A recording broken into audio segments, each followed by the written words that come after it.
Estimados jóvenes del cuarto grado de secundaria, un cordial saludo de su profesor Antonio Meléndez y la toma del curso de Cívica. En el video de hoy vamos a estudiar la dimensión social de la persona.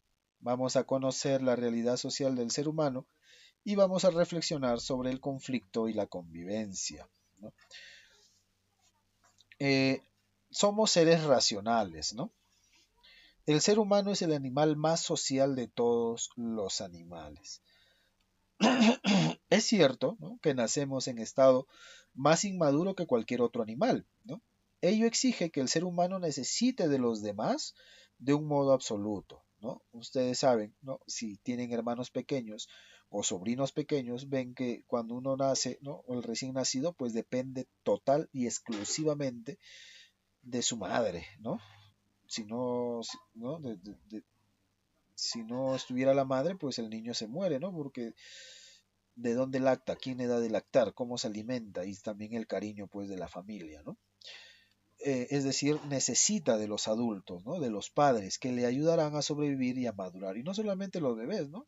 Cuando ya el niño tiene 5 años, si bien ha crecido, ya se alimenta solo, pero necesita todavía del papá y de la mamá, ¿no? Y de la familia en general, ¿no? ¿Ya? ¿Para qué? Para que siga desarrollándose y sobre todo para que sobreviva y madure, ¿no? Y hablamos no solo de maduración psicológica, sino evidentemente de maduración física, ¿no? Ustedes recién 16 años, recién se puede decir que están madurando físicamente, ¿no? Ya 18, 20 ya van a estar físicamente maduros y ya van a poder realizar pues trabajos más pesados, ¿no? ¿Ya? Entonces, ¿cuánto tiempo ha pasado? Por lo menos 20 años, ¿no? 20 años en los que uno aproximadamente depende, ¿no?, de la familia, ¿no? Ya después ya uno ya, como se dice criollamente, ya baila con su propio pañuelo, ¿no? Vemos que el filósofo alemán Arnold Hellen, que vivió entre los años 1904 y 1976, ¿no?, meditó sobre esta naturaleza precaria, ¿no? O sea, nosotros como seres humanos tenemos una naturaleza precaria, a diferencia de los animales, ¿verdad? Que algunos ya nacen caminando, corriendo y con todas las facultades, ¿no? Porque si no nacen con eso, pues viene el lobo o el león u otro depredador y se lo come, ¿no? ¿No? Y señaló que como nacemos poco dotados anatómica y fisiológicamente, ¿no? Anatómicamente un bebé, ya sea recién nacido o de unos años de vida, de 5 años, pues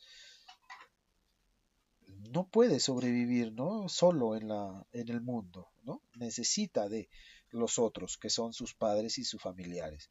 Y fisiológicamente para ser autónomo, ¿no? Sustituimos nuestra falta de potencia o de agilidad por los recursos de nuestra inteligencia, que va madurando en sociedad paso a paso, ¿no? Entonces, esa naturaleza precaria que nosotros tenemos, pues la vamos o la sustituimos por eh, nuestra inteligencia, por las habilidades, ¿no?, las competencias, ¿no?, los conocimientos que podamos adquirir, ¿no?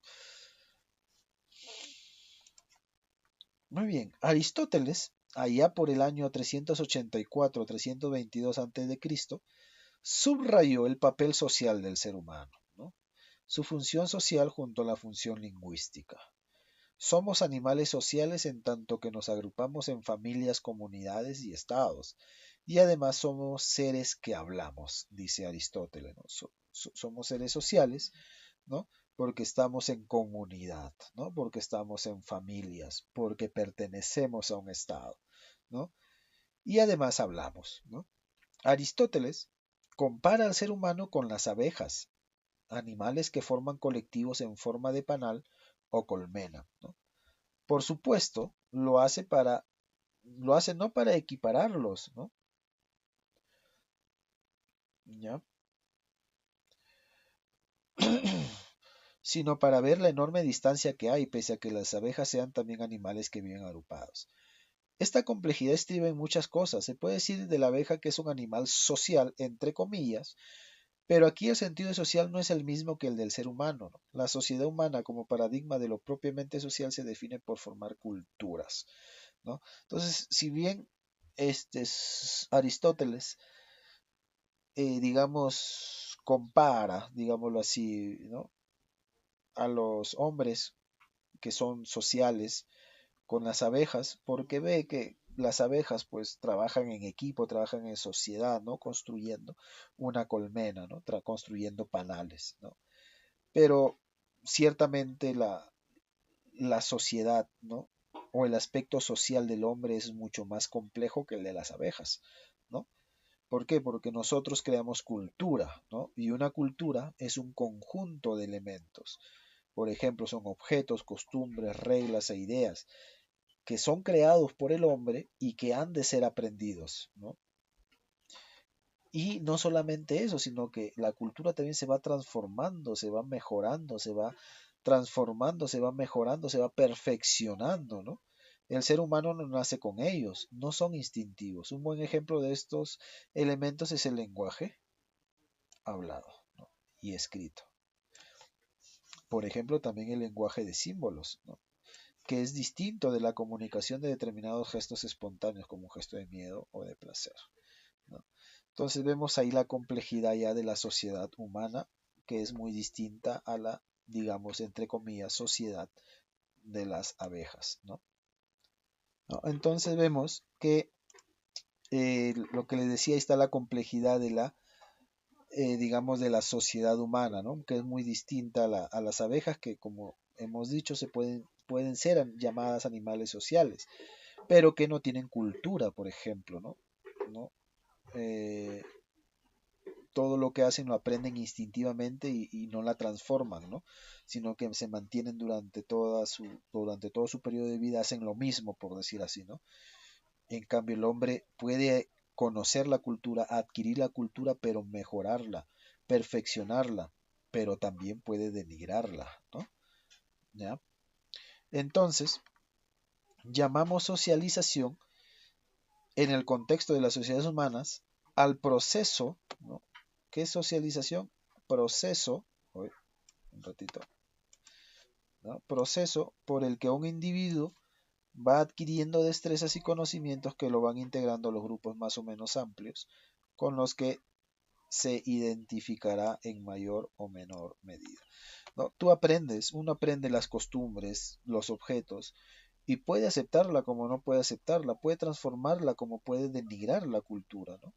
Entonces sea ahí la capacidad del hombre de mejorar o de denigrar la cultura, ¿no? De hacer cultura, ¿no? O de negar la cultura. En cambio, las abejas no, las abejas aprenden que si hacen este trayecto de su panal hacia tal lugar donde hay flores, y siempre lo van a hacer, ¿no? No van a transformar eso, no lo van a mejorar. Entonces, estos grupos, ¿no? Actúan como agentes de socialización, esto es en conjuntos estructurados que influyen activamente en nuestra formación social, identificándose cada grupo por un conjunto típico de elementos culturales. Unos grupos intervienen de un modo más cercano e íntimo, otros de un modo generalmente más impersonal. En nuestra vida tenemos y vamos a tener contacto con grupos diversos, ¿no? Hay diversas culturas, ¿no? La cultura juvenil de ustedes es muy distinta a la cultura juvenil que yo tenía hace más de 20 años, por ejemplo, ¿no? Entonces son distintos. En mis tiempos recién pues, se podía decir que empezaban, por ejemplo, estos, digamos, de la computación, ¿no? Ustedes están inmersos en todo esto. Entonces son grupos diversos, ¿no? Y no se diga del grupo de sus padres o de sus abuelos, ¿no? Que son muy distintos, ¿no? ¿Ya?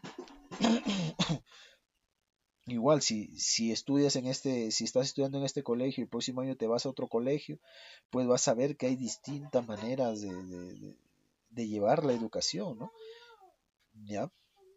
Igual, ¿no? El grupo que tienes de tus amigos, ¿no? Hay una cultura ahí que es muy distinta a la cultura que puedas tener con la de tus hermanos, con la de tu familia, ¿no? Entonces, la socialización se da, ¿no? Se da en el hombre, ¿no? En la persona, ¿no? Muy bien.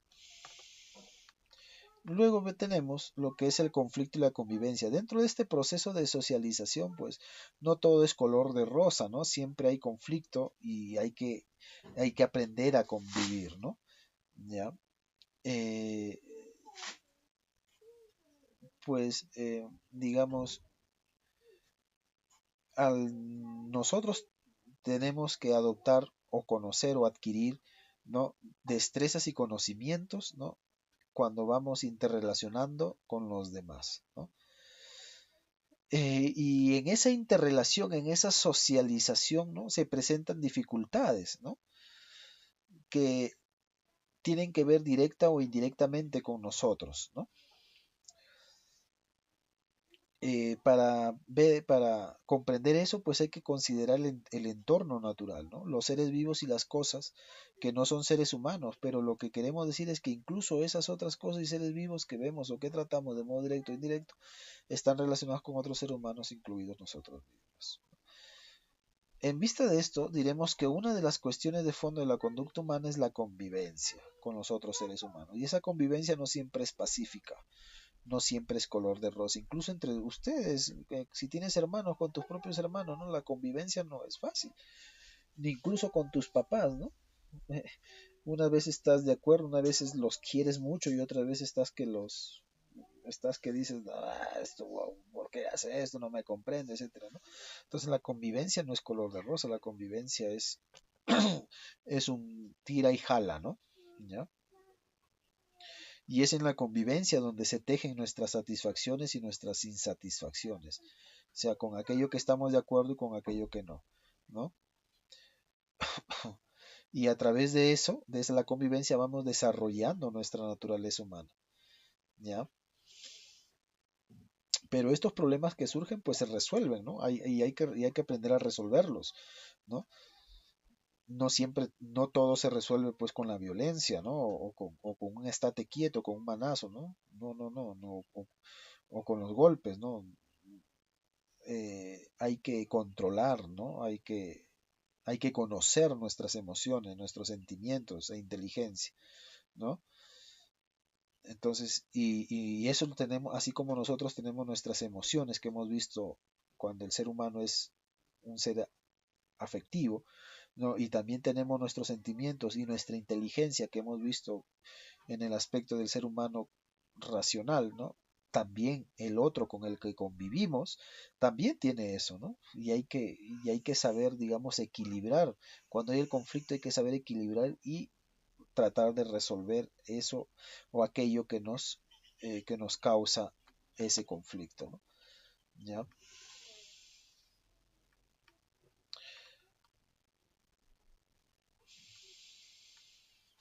Muy bien, pero para eso hay que tener pues lo que Daniel Goleman llama lo que es la inteligencia emocional, ¿no?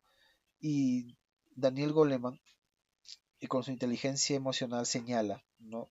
Que se puede hablar de cuatro capacidades importantes, ¿no? La capacidad de autoconocimiento, saber cuáles son nuestros puntos positivos y debilidades, capacidad de autocontrol, no dejarse arrastrar irreflexivamente por los primeros impulsos. A veces uno es fosforito, digámoslo así, ¿no? Y reacciona con lo primero que se le viene a la cabeza, ¿no? Y eso no es así. Capacidad de empatía, o sea, tener en cuenta a los demás, o sea, ponerme en los zapatos del otro, ¿no? Y capacidad de gestión social, utilizar recursos de comunicación y de colaboración con los demás, ¿no? Así como Daniel Goleman, que es un, digamos, autor estudioso actual, ¿no? Contemporáneo, también hay otros como David Hume que señala que el hombre y la mujer tienen una simpatía natural, una especie de sentimiento de fondo, ¿no? Aquí está David Hume con su simpatía natural, ¿no? ¿Ya? Un sentimiento de fondo que nos inclina a sentirnos bien cultivando simultáneamente la felicidad propia y también la felicidad de los demás, ¿no? Y esa simpatía natural está en la raíz de nuestro ser social, ¿no?